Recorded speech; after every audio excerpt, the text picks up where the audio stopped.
Hello everyone, welcome to UPSC पे चर्चा with विशाल। तो जैसे कि आपको पता है, मेरा economics and CSAT batch चल रहा है, जो कि दोनों फ्री चल रहे हैं। आज हमारा इकोनॉमिक्स का लेक्चर नंबर 18 है, जिसमें हम बैंकिंग इन इंडिया चैप्टर को कंप्लीट करेंगे। इसके अंदर मैं रमेश सिंह बुक को फॉलो कर रहा हूँ। और साथ ही में अगर आपको ये बैच लाइव अटेंड करना है तो आप डिस्क्रिप्शन में दिए गए लिंक से ज्वाइन कर सकते हैं। और इफ अगर आपको कोई भी डाउट आता है तो आप कमेंट सेक्शन में कमेंट कर दीजिए, ताकि मैं वो डाउट आपका नेक्स्ट वीडियो में सॉल्व कर पाऊँ। और इन दोनों बैच की कोई भी फीस नहीं है। इन दोनों बैच की सिर्फ एक ही फीस है, वो है please like share comment and subscribe. तो चलिए स्टार्ट करते हैं आज का लेक्चर। मैं शेयर करता हूँ स्क्रीन आप लोगों के साथ।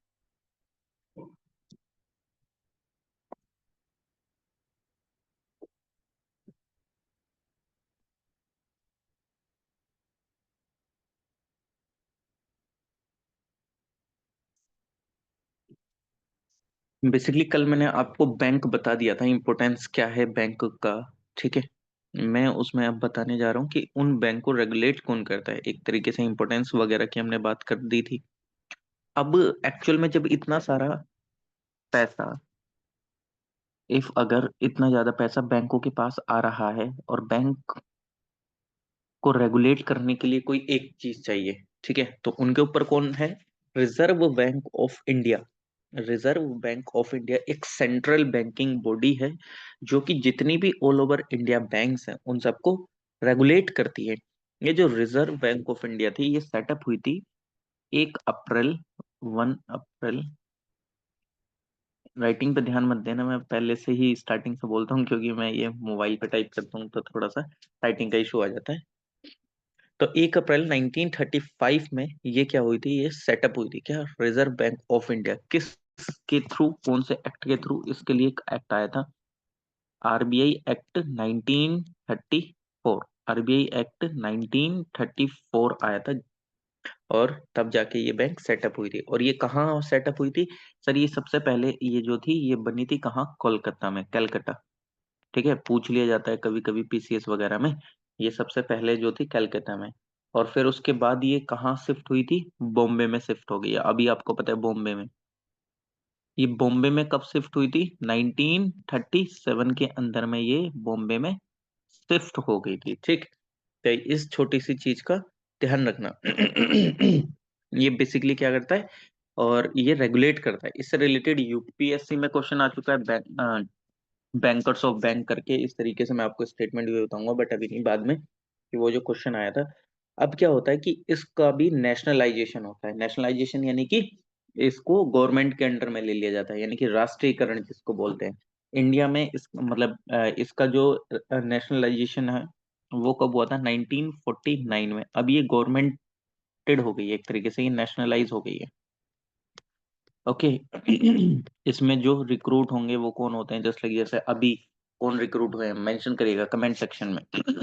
कि अभी जो गवर्नर बने हैं वो कौन बने? आईएएस ऑफिसर है 1990 बैच के। ठीक है, तो इसका नेशनलाइजेशन कब हुआ? 1949 के अंदर में इसका नेशनलाइजेशन हो गया।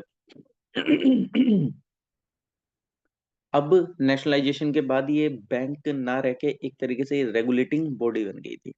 रेगुलेटिंग, जो कि ये किस किस चीज को रेगुलेट करती है। अब आप देखें, ये जो प्रिंटिंग करेंसी, प्रिंटिंग यानी कि करेंसी कितनी प्रिंट होगी, प्रिंटिंग ऑफ करेंसी, ये शॉर्ट फॉर्म में लिख देता हूँ, करेंसी की प्रिंटिंग।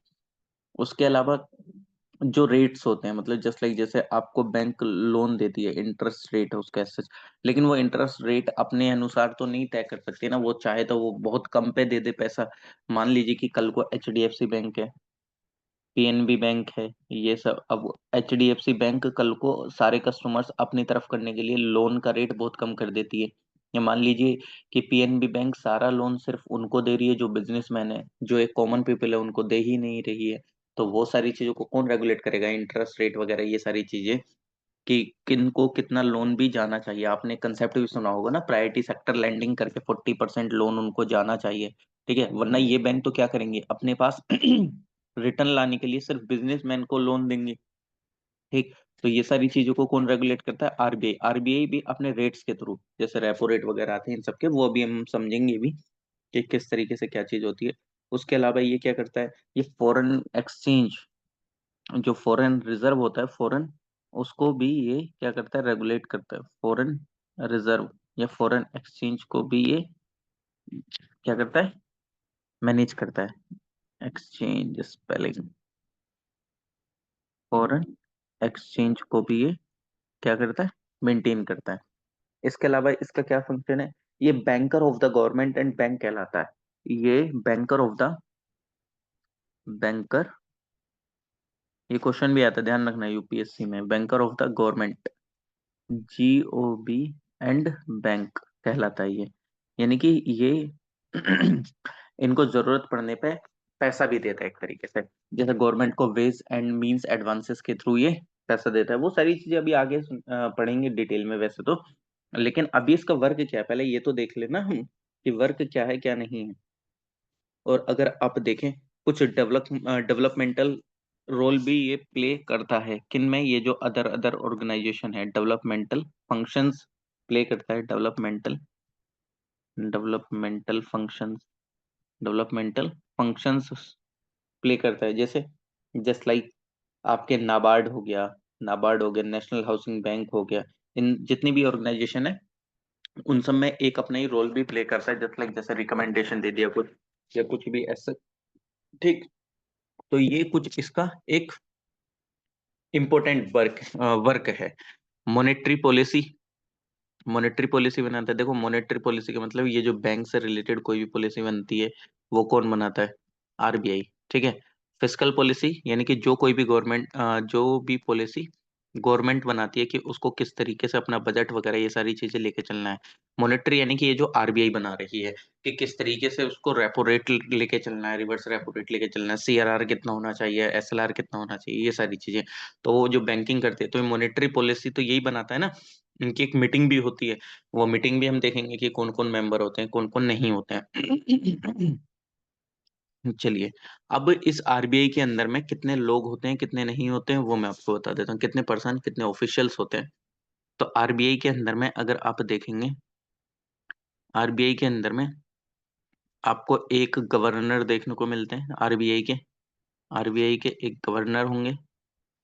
उसके अलावा गवर्नर के अलावा कौन होगा, चार से ज्यादा डेप्यूटी गवर्नर नहीं होने चाहिए, चार से ज्यादा डेप्यूटी गवर्नर, डेप्यूटी गवर्नर होंगे। नॉन ऑफिशियल डायरेक्टर्स कौन होते हैं, 10 नॉमिनेट करे जाएंगे अलग अलग फील्ड से, 10 पर्सन, 10 पीपल या 10 पर्सन, ये नॉन ऑफिशियल होते हैं।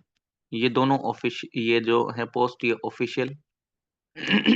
इसके अलावा 10 पर्सन को नॉमिनेट करा जाता है अलग अलग फील्ड से, और यहीं पे दो गवर्नमेंट ऑफिशियल्स होते हैं, दो गवर्नमेंट के थ्रू भेजे जाते हैं पर्सन, दो गवर्नमेंट ऑफिशियल्स होते हैं इसके अंदर में।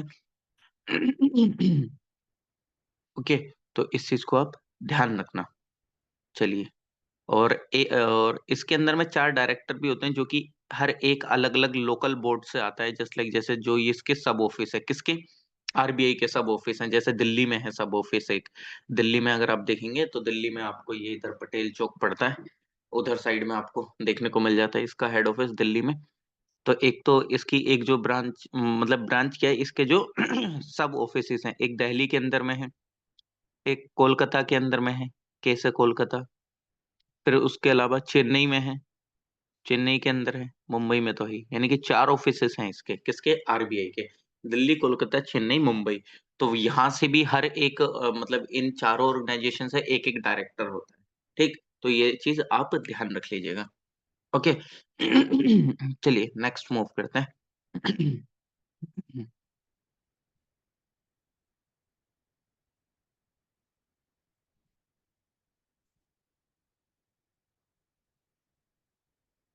नेक्स्ट, नेक्स्ट हम देखते हैं कि बेसिकली अब हम पढ़ेंगे इसमें मॉनेटरी पॉलिसी को, कि गवर्नमेंट इसकी आरबीआई की मॉनेटरी पॉलिसी कैसी कैसी होती है। मॉनेटरी मॉनेटरी पॉलिसी बेसिकली कैसे होती है? देखो, मॉनेटरी पॉलिसी का मतलब क्या है कि गवर्नमेंट, ये जो गवर्नमेंट ने, ये जो आपकी ये जो मॉनेटरी पॉलिसी कमेटी है, इसके अंदर में मीटिंग होती है। बेसिकली अगर आप देखेंगे, बाई मंथली आपको देखने को मिल जाएगी। बेसिकली इसके अंदर में ये अगर देखा जाए तो ये 4 बार मिलती है 1 साल के अंदर में मिनिमम। और हो और इसके अंदर जो है तो 6 मेंबर होते हैं जो कि नॉमिनेट करे जाते हैं, कहाँ? आरबीआई के द्वारा। और जो मिनिस्टर ऑफ फाइनेंस है, in equal number including the RBI members nominated, including the RBI governor as its chairman, who avails the right of casting vote in case of tie in decisions।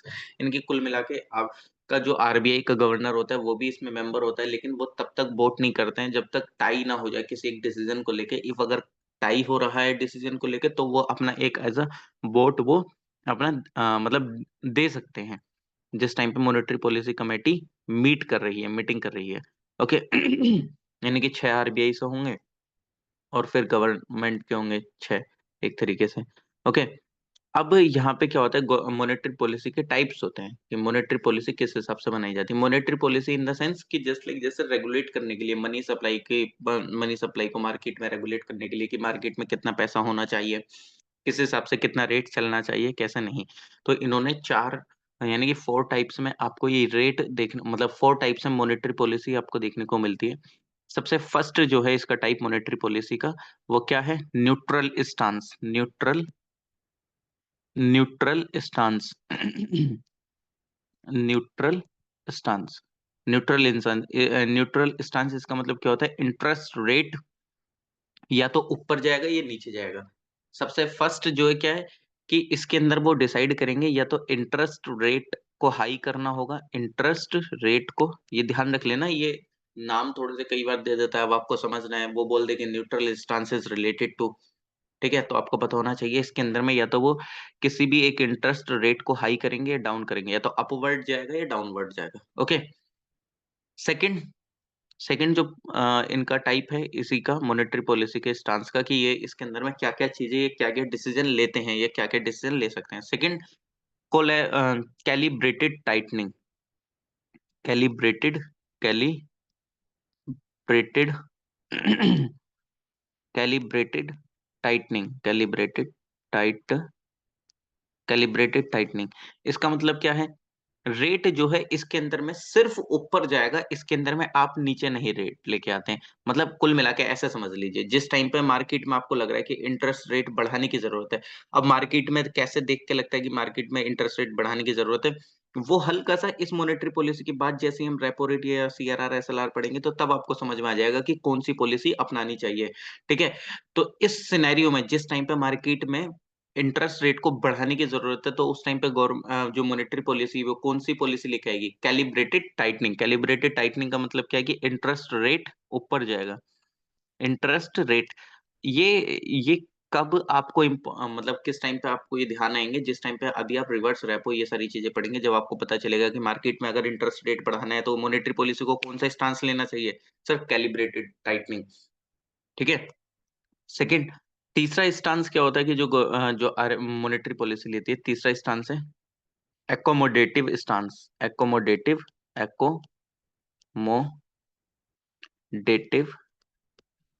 Accommodative accommodative stance, जिसको expansionary stance भी बोलते हैं, जिसको expansionary stance भी बोलते हैं। Stance भी expansionary stance भी बोलते हैं। इसके अंदर बेसिकली क्या होता है? इसके अंदर फंड को इंजेक्ट करा जाता है, यानी कि फंड को मार्केट में डाला जाता है। फंड को इंजेक्ट करा जाता है मार्केट के अंदर में। ओके, तो इसको ध्यान रख लेना, इसका मेन एम क्या है? यानी कि एक्सपेंशन करना, इन्वेस्टमेंट को बढ़ाना, ग्रोथ को बढ़ाना, ठीक है? इन्वेस्टमेंट को बढ़ाना, ग्रोथ को बढ़ाना, ये सब करने के लिए आपको क्या चाहिए? मार्केट में पैसा भेजना है आपको, ठीक है? मार्केट में इसके थ्रू क्या जाता है? पैसा जाएगा। थर्ड के फोर्थ है क्या? कॉन्ट्रैक्शनरी। कॉन्ट्रैक्शनरी से आप सीधा समझ गए होंगे, यानी कि कॉन्ट्रैक्ट करना यानी कि खींचना, कम करना एक तरीके से। कॉन्ट्रैक्शनरी, ठीक है? यानी कि फंड को खींचना, वापस लेना। कॉन्ट्रैक्शनरी स्टांस यानी कि फंड को वापस लेना। यानी कि जिस टाइम पे आप फंड अच्छे से एक ऑप्टिमम लेवल पे फंड नहीं मतलब बहुत ज़्यादा लेवल पे है और इन्फ्लेशन को आपको टैकल डाउन करना है। तो यानी कि आप पैसा वापस लेंगे, ठीक है? तो इसके अंदर में क्या है? Contractionary stance means siphoning out of fund from the financially system, यानी कि आप यहाँ पे लिख सकते हैं siphoning out of fund, out of fund, out of fund, financial system से आप बाहर पैसा खींचेंगे। लास्ट जो है इसका स्टांस क्या है, मतलब ये 4 तरीके के डिसीजन लेता है, इतना ध्यान रख लेना। ये चौथा टाइप का डिसीजन है जो कि लेगा। फिफ्थ टाइप का क्या है? Hawking's stance. Hawking's Hawking's stance, Hawking's stance इसके अंदर में क्या होता है? बेसिकली ये क्या करता है? ये जो है contractionary stance aimed at checking inflation from rising, linked to the statutory goal of inflation targeting the headline inflation। यानी कि कुल मिला के ये क्या करता है? इसका एक स्टैट्यूटरी गोल क्या है? इन्फ्लेशन को टारगेट करना, कि इन्फ्लेशन को बढ़ने ना देना, इन्फ्लेशन को बढ़ने ना देना मार्केट के अंदर में। टारगेटिंग, इन्फ्लेशन टारगेटिंग करता है ये देखता है कि इन्फ्लेशन किस हिसाब से बढ़ रहा है, नहीं बढ़ रहा है, उसके हिसाब से फिर ये डिसीजन लेते हैं। तो मॉनेटरी पॉलिसी के अंदर में 4 टाइप के डिसीजन लिए जाते हैं, ध्यान रख लेना। 4 टाइप के कौन-कौन सा? पहला न्यूट्रल स्टांस, दूसरा कैलिब्रेटेड टाइटनिंग, तीसरा अकोमोडेटिव स्टांस जिसको ये एक्सपेंशनरी स्टांस भी बोलते हैं, फोर्थ है कॉन्ट्रैक्शनरी स्टांस, फिफ्थ है हॉकिस स्टांस। अब ये किस-किस की ज़रूरत कहाँ-कहाँ पे पड़ेगी, वो हम आपको बताएँगे। मतलब कुल मिला के अब आपके पास मतलब बंदूक की गोली आ गई है, अब आपको ये चलानी कहाँ पर है, कैसे चलानी है, वो हम आपको अब सिखाएँगे। ये 5 गोली दी है मैंने आपको, अब ये आपको किस जगह कैसे चलानी है, ये अब आपके सामने सिचुएशन आती है। सबसे फर्स्ट हम देखेंगे ये अकॉर्डिंग टू द सिनेरियो चलानी पड़ती है ना।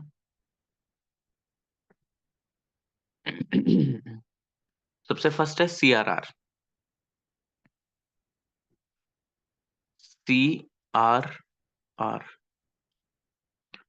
Cash reserve ratio, cash reserve, cash reserve ratio, यानी कि कुछ एक मतलब सिंपल आप अब ये आपको कुछ पता भी नहीं है, तो आप सिंपल क्या करेंगे, आप इस टर्म को तोड़ के देख लीजिए। यानी कि कुछ कैश रिजर्व करके रखा जा रहा है, मतलब कुछ कैश का रेशियो रिजर्व करके रखा गया है, ठीक है? रिजर्व करके रखा गया ना, कुछ एक रेशियो है कैश का।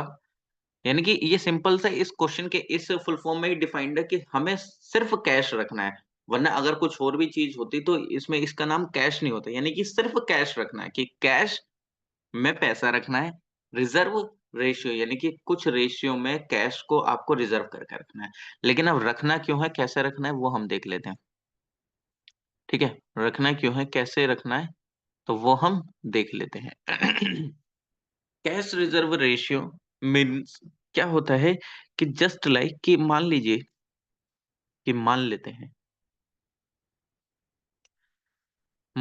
हैं कि आप कहीं पे रह रहे हैं, मान लेते हैं कि आप ओआरएन में, ओल्ड राजेंद्र नगर दिल्ली में रह के आप प्रिपरेशन कर रहे हैं।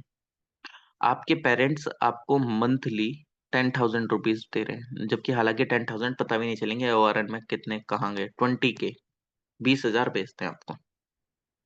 आपने 10,000 रुपीज किसको दे दिए? रूम रेंट का दे दिया।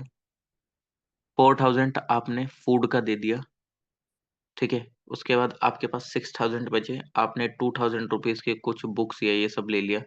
अब आपके पास कितने बचे? 4,000 बचे, ठीक है? 4,000 में आपने मान लीजिए कि 2,000 रुपीज ऐसे ही मतलब खर्च हो गए इधर-उधर। अब आपको पता है कि अरे यार ये पूरा महीना भी चलाना है, कुछ पैसे रहने चाहिए।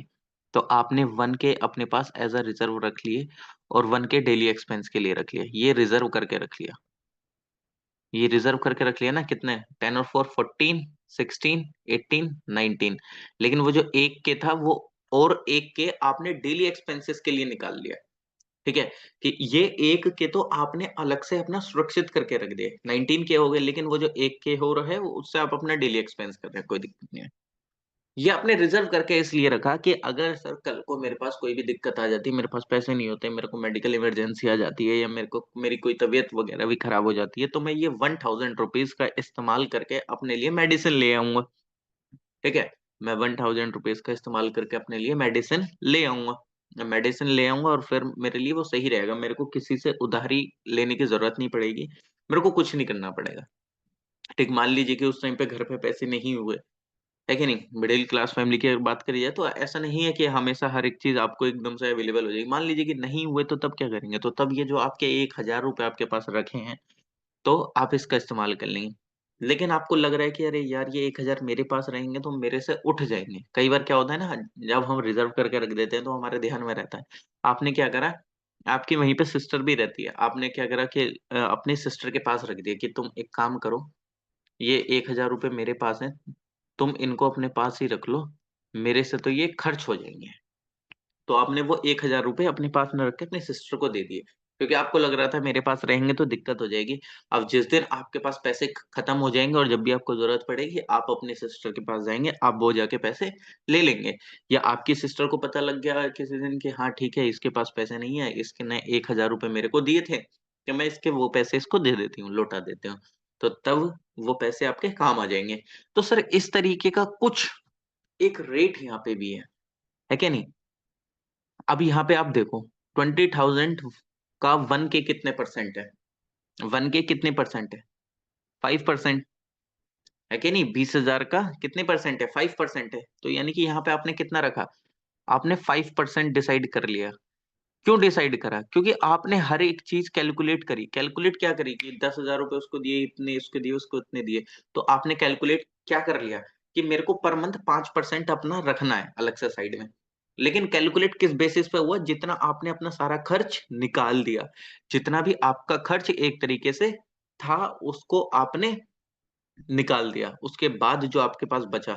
अब ऐसा थोड़ी है कि आप 20,000 रुपए में से 10,000 रुपए सिर्फ अपने पास रिजर्व में रख लेंगे, नहीं यार, आपका खर्चा भी तो है ना। तो आपने टोटल इन सारी चीजों को देखा और उसके बाद आपने वो क्या करा, रख लिया रिजर्व में। Same with the RB banks, same with the banks.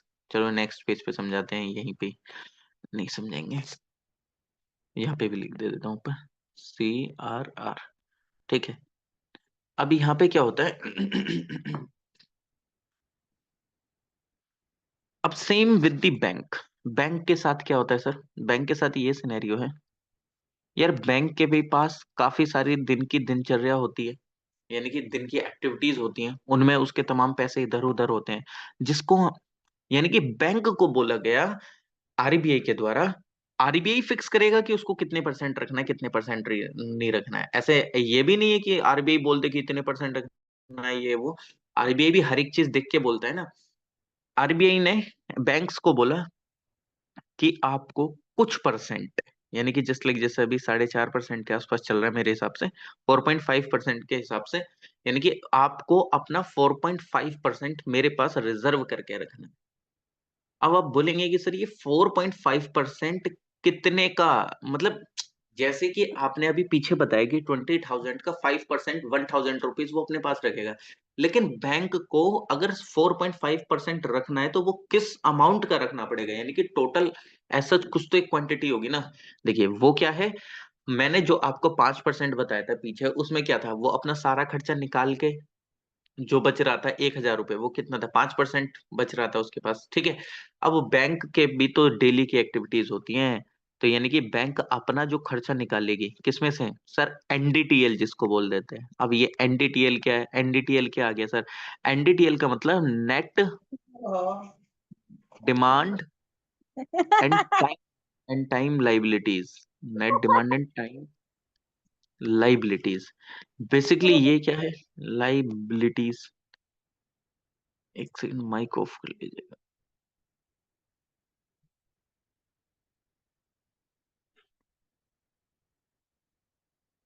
Net demand and time,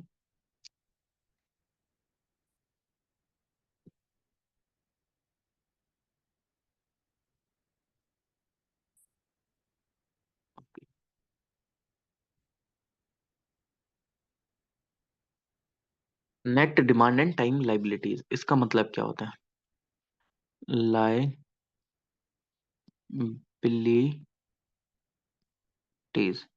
basically sir bank के पास भी तो अपना पैसा वो भी कहीं ना कहीं किसी को देती होगी। अब आप खुद देखिए, net demand and time liabilities, इसका मतलब क्या है?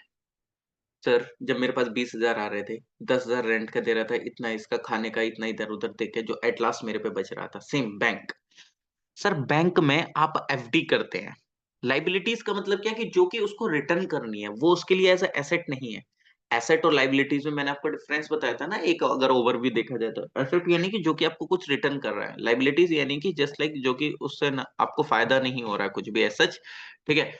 अब जस्ट लाइक जैसे आप एफडी करते हैं, फिक्स्ड डिपॉजिट करते हैं, फिक्स्ड डिपॉजिट करते हैं, तो ये एक क्या है, ये एक समय के बाद मान लीजिए कि आपने 10,000 फिक्स्ड डिपॉजिट का मतलब क्या है कि आप वन टाइम में पैसा पे करते हैं और बैंक आपको उसका 5 साल के बाद कुछ इंटरेस्ट उस पर लगा के देती है, आपको रिटर्न मिलता है। मान लीजिए कि आपको इस पे 100% रिटर्न मिल रहा है, वैसे ऐसा होता नहीं है 5 साल बाद आपको 100% रिटर्न मिल रहा है, तो 10 का 100% यानी कि 10,000 ही मिलेंगे आपको, यानी कि कुल मिला के 20,000, आपको 10 के 20,000 हो गए, जस्ट डबल हो गया 5 साल के अंदर में।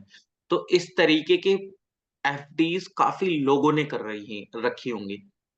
एक कॉमन पर्सन के लिए उसकी एफडी तो एसेट है, लेकिन बैंक के लिए लाइबिलिटी है, भले से वो एक अलग चीज है। आप बोलोगे सर ये जो बैंक के पास पैसा जाता है ये अपनी जेब से थोड़ी देता है, ये भी तो कहीं और पैसा लगाता है।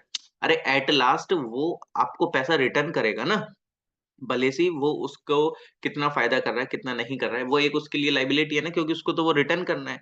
तो ये एक तरीके से क्या है, ये एक टाइम लाइबिलिटी है कि एक समय के बाद ये उसको रिटर्न करना है। ठीक, एक समय के बाद उसको ये पैसा रिटर्न करना पड़ेगा। तो इस तरीके से काफी लोगों ने उसमें एफडी कर रखी होंगी। मान लीजिए कि आज कोई अपनी निकालने चला गया एफडी, कल को कोई और, कल को कोई और, इस तरीके से, क्योंकि किसी के 5 साल आज कंप्लीट हो गए, किसी के 2 साल कल कंप्लीट हो गए, इस तरीके से डेली। तो इस तरीके के बाद जो उसने पैसा दिया है, यानी कि ये जो टाइम लाइबिलिटीज उसको, यानी कि ऐसा समझ लो ये जो उसने खाने के पैसे दिए हैं, जस्ट लाइक जैसे हमारे पास रूम रेंट था 10,000 रुपीज, 4,000 खाने के दे रहे थे, तो टाइम लाइबिलिटी जैसे समझ लो बैंक अपने खाने के पैसे दे रहा है। ठीक। डिमांड यानी कि जस्ट लाइक जैसे आपकी डीडी हो जाती है, आप चेक वगैरह बनवाते हैं या कुछ भी एज सच, मतलब एक ऐसा पैसा जो कि कभी भी डिमांड करा जा सकता है पर्सन के द्वारा कि हाँ ये पैसा मुझे लेना है, मेरा रिटर्न मुझे दे दो, इस तरीके से। ठीक। तो इतना सारा पैसा देने के बाद जो एट लास्ट उसके पास पैसा बचा, जो एट लास्ट उसके पास पैसा बचा, जो एट लास्ट उसके पास पैसा बचा, उसका 4.5% उसको कैश की फॉर्म में रखना पड़ेगा आरबीआई के पास। जितना पैसा काट पीट के उसके पास बचा, यानी कि net demand and time liabilities, यानी कि जो एट द एंड नेट पैसा बचा उसके पास, उसका 4.5% आरबीआई के पास उसको कैश की फॉर्म में, ध्यान रख लेना, only in the form of cash, only in the form of cash, किसके पास, आरबीआई के पास रखना पड़ेगा, आरबीआई के पास रखना कंपलसरी है। और सिर्फ कैश में ये पैसा रखा जाएगा, ये भी कंपलसरी है। सिर्फ और सिर्फ कैश में ये पैसा रखा जाएगा, ये भी कंपलसरी है, ध्यान रख लेना, ये भी कंपलसरी है। अब क्या होता है, अब इससे क्या सर, अगर देखा जाए तो यार एक बार ये रेट चेक कर लेना कि अभी फिलहाल में 4.5% चल रहा है, ये कितना चल रहा है, मेरे को एक्चुअल में ध्यान नहीं आ रहा है। आई थिंक मेरे हिसाब से 4.5% के हिसाब से ही चल रहा है, ये 4%। एक बार चेक कर लेना, कोई दिक्कत नहीं है, कमेंट सेक्शन में कमेंट कर देना। ओके। तो बैंक जो है अपना पैसा इसके पास रखती है। ओके। अब आप बोलेंगे सर ये तो वही बात हो गई जैसे हम लोग करते हैं। हम लोग कैसे करते हैं कि हम अपना पैसा बैंक को जाके रखते हैं, और बैंक ना अपना पैसा आरबीआई के पास जाके रख दिया कुछ परसेंट। तो सर हमें तो बैंक से इंटरेस्ट भी मिल जाता है, क्या बैंक को आरबीआई से इंटरेस्ट मिलता है? नहीं। ये इस एक ऐसा पैसा होता है जिस पे आरबीआई कोई भी पैसा नहीं देती है, इस पे कोई भी इंटरेस्ट नहीं मिलता है। अरे भाई ये तो एक सिक्योरिटी अमाउंट है ना, सिक्योरिटी इन द सेंस कि कल को मान लीजिए कि कल को किसी एक बैंक को बहुत ज्यादा दिक्कत आ जाती है, आपको पता है ना, बैंक दिवालिया घोषित हो जाती है कई बार। ठीक, वो क्यों होती हैं, क्या नहीं होती हैं, उसके पीछे भी कारण है।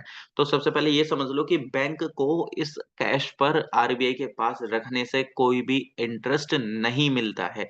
ये एक वो सिक्योरिटी अमाउंट है जो कि इन फ्यूचर अगर कोई भी बैंक के साथ कुछ भी दिक्कत वगैरह आती है तो उस टाइम पे ये अमाउंट यूज हो जाता है।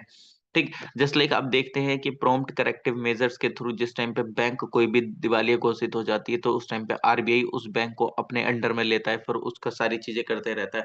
ठीक, मतलब कुल मिला के ऐसे समझ लो बैंक आरबीआई जो है उसके पापा जी हैं, और पापा जी अपने बेटे को समझा रहे हैं कि इस तरीके से चलना है तुमको, ऐसा नहीं करोगे, अगर ऐसा करोगे तो दिक्कत हो जाएगी।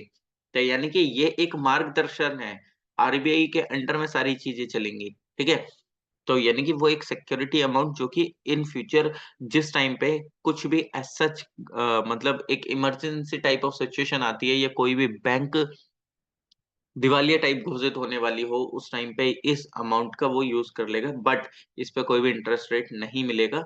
ये सिर्फ और सिर्फ कैश की फॉर्म में रखा जाएगा। ठीक, तो ये आप ध्यान रखेंगे, ओके, कि किस हिसाब से ये किस तरीके से चीजें रखी जाती हैं। तो ये अपना एक पार्ट इसमें रखते हैं, ये तो चलो मैंने आपको बता दिया। आई होप कि ये जो चीज है वो आपको क्लियर हुई होगी।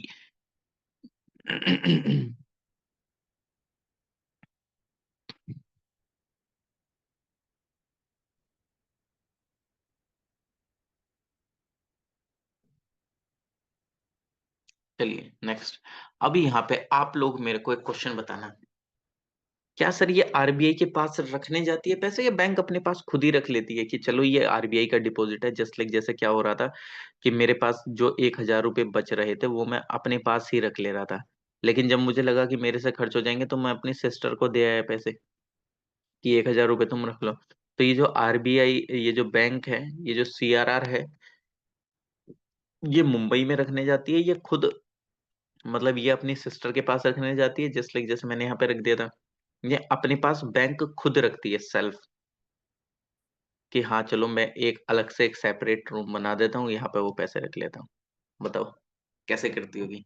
तो ये कमेंट सेक्शन में कमेंट कर देना। Now we are moving to the another rate, another term जो कि है SLR, statutory liquidity ratio. Statutory liquidity ratio ये क्या है, ये क्या है? अच्छा, पीछे वाले में एक और चीज बता दो, सीआरआर का बैंक ऐसे ही नॉर्मली पैसा नहीं निकाल सकती है।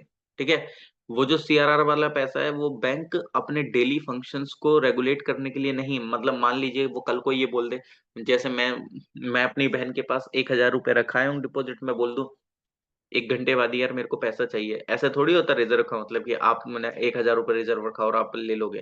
तो सेम विद द बैंक, ऐसा नहीं है कि बैंक को अगर जरूरत पड़ी वो तुरंत जाके पैसा ले आएगा, ये वो नहीं, उसका पैसा नहीं ऐसा यूज होता है डेली फंक्शंस में, ये चीज और ध्यान रख लेना। डेली फंक्शंस में आरबीआई वो पैसा यूज नहीं करने देती है। ओके, चलिए, एसएलआर वाले में क्या होता है, बेसिकली आप इसकी फुल फॉर्म से ही आप ध्यान में रख सकते हैं, statutory liquidity, liquidity, statutory liquidity ratio. Basically liquidity का मतलब क्या होता है, इस लिक्विडिटी, स्टैच्यूटरी लिक्विडिटी रेशियो यानी कि कुछ तो रिजर्व करके रखा जा रहा है, लेकिन अब जो रिजर्व करके रखा जा रहा है वो सिंपल कैश नहीं है, क्योंकि पीछे वाली टर्म में तो हमने सीधा कैश देख लिया था, कैश रिजर्व रेशियो, उसमें कैश आ गया था, लेकिन इसमें ऐसा कुछ नहीं है, इसमें सिंपल एक टर्म आई है बीच में, लिक्विडिटी।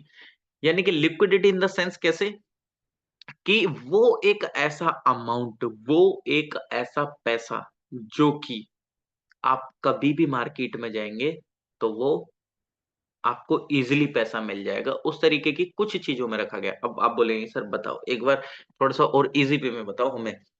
अब वो इजी वे क्या है, मान लीजिए कि आपके पास आपके घर में अगर गोल्ड रखा है तो आप क्या करेंगे, आप मार्केट, आपको जरूरत पड़ गई, आप मार्केट गए, मार्केट में आपने एक ज्वेलर को अपना गोल्ड दिया, ज्वेलर को गोल्ड दिया, JEW में शॉर्ट फॉर्म में लिख देता हूँ, ज्वेलर को अपना गोल्ड दिया और आप उससे जाके पैसे लिए आए, मनी ले आए। आपने क्या करा, सिंपल, आपके पास गोल्ड रखा था, मार्केट में गए, ज्वेलर को बेचा, मनी ले आए। सिंपल सीधा सा सिनेरियो है कि नहीं? तो यानी कि गोल्ड एक लिक्विडिटी है, बट ऐसा भी नहीं है कि एकदम से लिक्विड हो जाएगा वो, आपको पहले उसके लिए मार्केट में जाना पड़ेगा। लिक्विड का मतलब क्या है? एक तरीके से तरल पदार्थ नहीं होता, हिंदी में बोलते हैं उसको, यानी कि जो एक इजीली आपकी मनी में कन्वर्ट हो जाए। ठीक, गोल्ड भी इजीली कन्वर्ट हो जाता है, बट उसके लिए आपको मार्केट में जाना पड़ेगा, ज्वेलर के शॉप पर जाएंगे, उसको देंगे, फिर उसके बाद आपके पास वो पैसे आएंगे। ठीक, आप इस तरीके से करते हैं। आपके पास आपके घर में जो रिजर्व रखा है आपने इमरजेंसी सिचुएशन के लिए पैसा, कि आपको डेली अगर कुछ भी दिक्कत आ जाए तो आपके पास कैश में भले से ही नहीं है, लेकिन इतना पता है कि आपको आपके पास गोल्ड रखा है, तो आप कल को जाके गोल्ड का यूज कर लेंगे कि अरे यार आज मेरे को इसकी फीस जमा करनी है। तो आप गोल्ड गए, मार्केट में लग गए, ज्वेलर को दिया, ज्वेलर से पैसे ले आए। ओके, सिंपल सा सिनेरियो होता है। नाउ अब बैंक के अंदर में क्या होता है सर, बैंक को डेली टू डेली फंक्शंस करने में कुछ ना कुछ दिक्कतें आ जाती हैं कभी कभी। अब उसके लिए भी तो उसको कुछ रिजर्व रखना पड़ेगा ना। अब ऐसा तो नहीं है कि वो बैंक जो है वो एकदम 100% काफी अच्छे से काम कर रही है, उसको कोई दिक्कत नहीं होगी। तो ये क्या करती है, बैंक जो है, एक अपना अमाउंट, एक अपना अमाउंट, यार इसका, आई थिंक इसका रेट कितना चल रहा है ये आप लोग मेंशन कर देना। एज सच ये एक बार कंफर्म और हो जाता हूँ, सीआरआर वाले कितना अभी फिलहाल में रेट चल रहा है। एक सेकंड को, सीआरआर का 4.5% चल रहा था, एसएलआर का 10-15 क्या समथिंग। मतलब मेरे को एक्चुअल फिगर ध्यान नहीं आ रहा है, मेरे जस्ट एकदम अभी जस्ट माइंड से स्लिप हुआ थोड़ा सा। कोई दिक्कत नहीं है, हम आपको तब भी कंफर्म करके बता ही देंगे, है कि नहीं? क्या दिक्कत आ रही है? कंफर्म करना इज बेटर देन कि कंफ्यूजन में रहना। कंफर्म आप 2 सेकंड में कर सकते हैं, और वही एक कंफ्यूजन लंबे समय तक आपको कंफ्यूजन में रख सकती है। हाँ ठीक है, सीआरआर अभी 4% चल रहा है और एसएलआर अभी आपका 18% चल रहा है, ठीक है। मैं 4.5% बोल रहा था, बट हाँ ठीक है। कितना चल रहा है अभी आपका? ये जो सीआरआर है वो 18% चल रहा है, 18%। वो सीआरआर 4% और एसएलआर आपका 18%। ध्यान रख लेना इस चीज को। एक सेकंड को।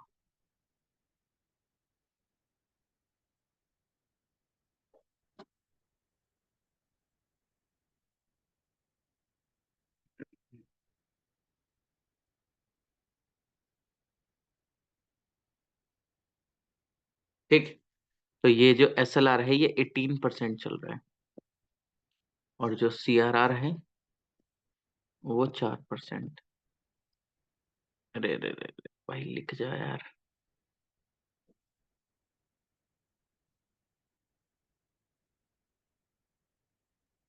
अब क्या होगा कि सर, इस एसएलआर के अंदर में आपको 18% डिपॉजिट करके रखना है अपने डे टू डे फंक्शन को स्मूथली चलाने के लिए। कि इफ अगर आपको कोई दिक्कत आ जाए, इफ अगर आपको कोई दिक्कत आ जाए, तो तब आप वो पैसा एसएलआर से निकाल के अपना डेली टू डेली फंक्शन को इजीली कर सके। ठीक है, आप इजीली अपना फंक्शन जो है डेली टू डेली वो कर लेंगे। लेकिन सर इसके अंदर में क्या क्या एज अ रिजर्व करके रखा जा सकता है? ठीक है, ऑब्वियसली बात है, इसके अंदर कुछ रिजर्व करके रखा जाएगा जो कि एक लिक्विड होगा। इसमें कैश तो, मतलब सिर्फ कैश तो नहीं रखा जाएगा, सिर्फ कैश तो इसमें नहीं रखा जाएगा।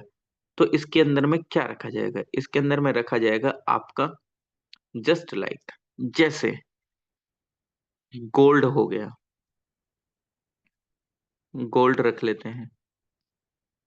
बैंक के पास क्या होता है, गवर्नमेंट की सिक्योरिटीज होती हैं, जी सैक। गवर्नमेंट की सिक्योरिटीज, ये क्या होता है क्या नहीं होता है ये भी मैं बता दूंगा अभी। गवर्नमेंट की सिक्योरिटीज हो जाती हैं, बॉन्ड हो जाते हैं, ठीक है, कई बार बॉन्ड हो जाते हैं, गवर्नमेंट की सिक्योरिटीज हो जाती है, और इसके अलावा काफी सारी चीजें भी हो जाती हैं। ठीक, तो बेसिकली ये है क्या, मतलब कुल मिला के ये है कि सिर्फ इसमें कैश में पैसा नहीं रखा जाता है, इसमें इसके अलावा भी पैसा रखा जाता है। अरे ये क्या हो गया? सर ये ऐसा दिखा रहा है,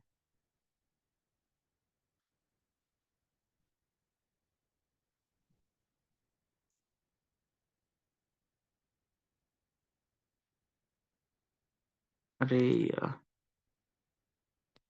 ये कितनी देर से ऐसा दिखा रहा है?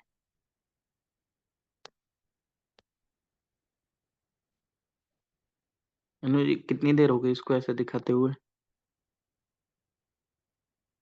अरे यार,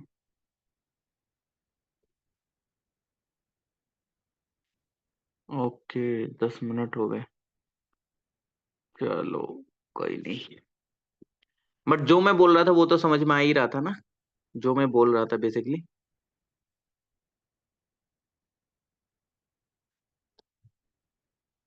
चलो ठीक है, कोई दिक्कत नहीं है। मैंने ऐसा कुछ इतना लिखा नहीं था। बट जो मैं बोल रहा हूँ वो मेरे बोलने पे ज्यादा इंपॉर्टेंट देना, जितने भी यूट्यूब व्यूअर्स हैं ये भी। क्योंकि बिकॉज जो मैंने उसमें लिखा नहीं था इसमें ऐसा जितना कुछ। तो एसएलआर के अंदर में आपको वो पैसा रखना होता है बेसिकली, जो आपका लिक्विड हो जाए इजीली। जो लिक्विड, अच्छा आवाज तो आ रही होगी मेरे हिसाब से।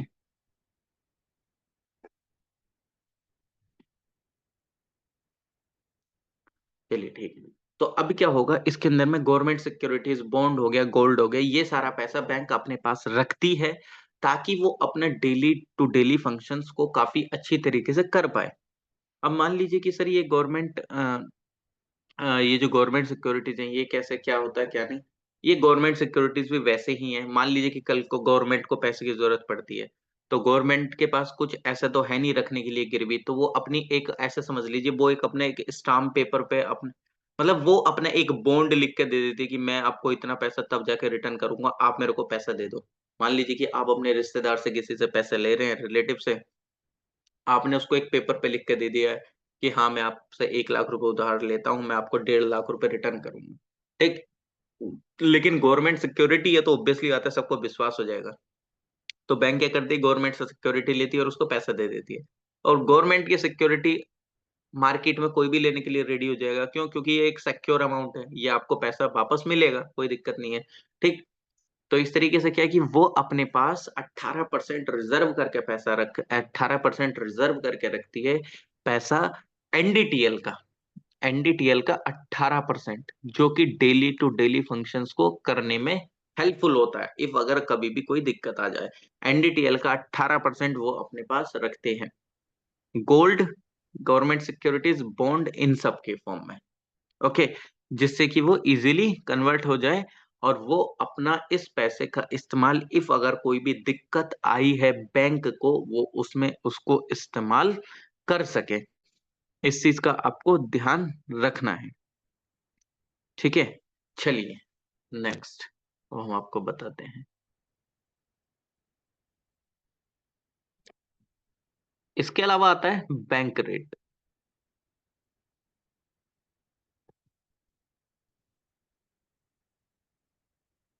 बैंक रेट बेसिकली ये क्या होता है?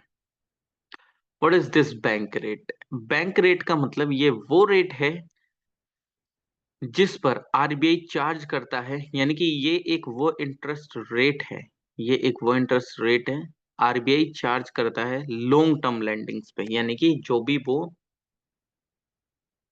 लॉन्ग टर्म लैंडिंग करता है, यानी कि लॉन्ग टर्म उधारी पर पैसा देता है, उस पे चार्ज करा जाने वाला इंटरेस्ट रेट, उस पे चार्ज चार्ज करा जाने वाला,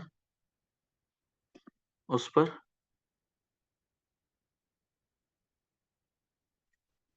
चार्ज करने जाने वाला interest rate, interest rate bank rate कहलाता है। यानी कि the interest rate which the RBI charges on its lending, long term lendings, is known as bank rate. Okay. The client who borrow through this route are the government of India, state government, banks, financial institution, cooperative banks, NBFCs. The rate has direct impact on long-term lending activities of the concerned lending bodies operating in the financial system. The rate was realigned with the MSF by the RBI in February 2012. By 2020, it was at 4.65%. Basically, ये क्या है? देखो, मान लीजिए कि कोई भी एक मतलब मान लीजिए कि कल को गवर्नमेंट को कोई एक पैसे की जरूरत पड़ जाती है, स्टेट गवर्नमेंट को पैसे की जरूरत पड़ जाती है। अभी मैं कॉमन पर्सन की या पीपल की बात नहीं कर रहा हूँ कि इन सबको जरूरत पड़ जाती है, कोई भी एक फाइनेंशियल इंस्टीट्यूशन है उसको पैसे की जरूरत पड़ जाती है। अब जिस रेट पे वो उनको लोन देगा या पैसा देगा, वो रेट बैंक रेट कहलाता है। लेकिन ये बैंक रेट को क्या कर दिया गया था, बंद कर दिया गया था, और बाद में इसकी जगह एमएसएफ लाया गया था। अब ये क्यों बंद करा गया था, क्यों नहीं करा गया था, तो जिस टाइम पे मैं आपको एमएसएफ के फायदे बताऊंगा तो वहीं पे मैं आपको बता दूंगा कि बैंक रेट के अंदर में क्या दिक्कत थी। लेकिन सिर्फ अभी सिंपल इतना सा समझ लो कि ये वो रेट है जिस रेट पे बैंक, जो आरबीआई है, वो एक इंटरेस्ट रेट चार्ज करता है। ठीक है। इसके बाद एमएसएफ आ गया था। ठीक है, एमएसएफ आ गया था 2012 के अंदर में। अब कोई चीज आई है इसकी जगह पर, तो यानी कि कुछ ना कुछ इसके अंदर में दिक्कत रही होगी। लेकिन इसके अंदर में क्या दिक्कत रही, तो मैं एक सादी कंपैरेटिव स्टडी करा दूंगा कि एमएसएफ के कैरेक्टरिस्टिक क्या है और इसमें बैंक रेट में क्या दिक्कत थी। ऑब्वियसली बात है ना, बैंक रेट की दिक्कत को एमएसएफ ने सोल्व करा होगा। तो एक साथ जिस टाइम पे मैं कंपेयर एमएसएफ के बारे में डिटेल बताऊंगा, वहीं पे ही मैं इसकी कमी बता दूंगा, तो एक कंपैरेटिव स्टडी हो जाएगी। आपको दोनों चीजें ध्यान देंगी कि ये कमी थी, एमएसएफ ने ये आगे सुधार दिया, ये कमी थी, ये आगे उसने सुधार दिया। ठीक, तो हल्का सा इतना यहाँ पे ध्यान रख लेना है इसको भी। बाकी इसकी कंपैरेटिव स्टडी करके मैं बताऊंगा। यार मेरे हिसाब से इसको अभी फिनिश कर लेना चाहिए, क्योंकि रेपो रेट अगर मैं चालू करूंगा और रिवर्स रेपो रेट, दोनों को एक साथ ही बताना ज्यादा जरूरी है। और अगर मैंने अभी चालू कर दिया तो ये 5 मिनट में फिनिश नहीं हो पाएगा। तो इसलिए मैं इस लेक्चर को यहीं पे आज के लिए स्टॉप करना चाहूंगा, बिकॉज चीजें कनेक्ट कनेक्ट करके, अगर डॉट करके साथ हम पढ़ते रहेंगे तो ज्यादा हमारे लिए फायदेमंद रहता है। ऐसा नहीं कि बीच में कोई भी चीज छोड़ दी। तो इसको आज मैं यहीं पे ही स्टॉप करना चाहूंगा। तो जितने भी यूट्यूब व्यूअर्स हैं, अगर उनको कुछ भी डाउट है तो प्लीज कमेंट सेक्शन में कमेंट कर दीजिएगा, मैं वो डाउट आपका नेक्स्ट वीडियो में सॉल्व कर दूंगा। So please like share comment and subscribe. तो थैंक यू सो मच, मिलते हैं आप लोगों से नेक्स्ट वीडियो में। आप देख सकते हैं प्रीवियस वीडियो, जो कि प्लेलिस्ट में से जाकर सी सेट की भी और इकोनॉमिक्स की भी और रिवाइज कर सकते हैं। तो मिलते हैं नेक्स्ट वीडियो में आप लोगों से।